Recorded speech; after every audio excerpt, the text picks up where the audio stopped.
Tout a commencé une chaude nuit d'été, dans un petit village de campagne près de Whitechapel, avec le meurtre d'un pochetron dans des conditions plus que mystérieuses, impliquant sa femme, Elizabeth Taylor, ce vendredi 13. L'histoire m'avait interpellé dans le journal, et cette même femme m'a contacté pour prouver son innocence, quelques jours plus tard. Mais quelque chose clochait à coup sûr. J'ai quand même décidé de la rencontrer.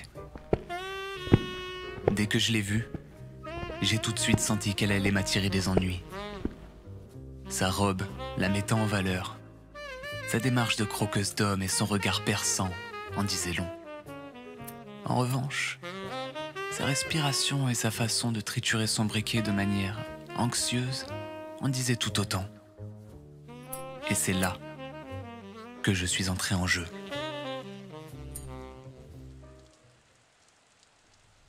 Détective John Neville, je présume.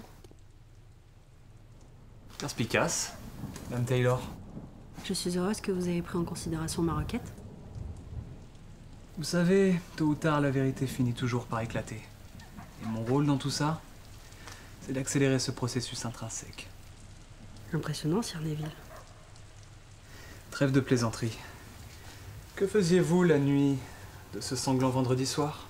Oh, j'étais sûrement en train de coudre pour lutter contre mon insomnie en attendant qu'Edgar rentre. L'insomnie, vous dites. Intéressant. Je présume qu'Edgar était alcoolique. Oui, effectivement, mais qu'est-ce qui vous fait dire ça? C'est simple. J'ai lu dans le journal qu'il a été retrouvé mort dans les alentours d'une heure passée, soit quelques minutes avant la fermeture du pub de votre patelin. J'imagine qu'il devait sortir bien arrosé.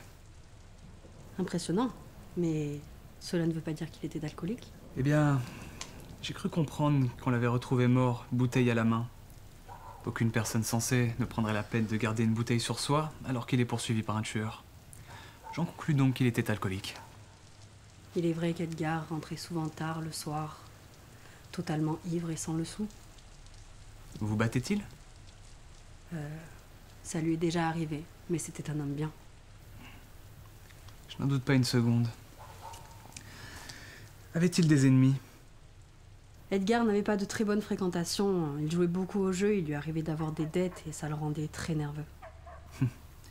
Le pauvre bougre n'était décidément pas gâté par la vie. Qu'en dites-vous, détective? Pouvez-vous m'aider? Pouvez-vous trouver qui est le tueur?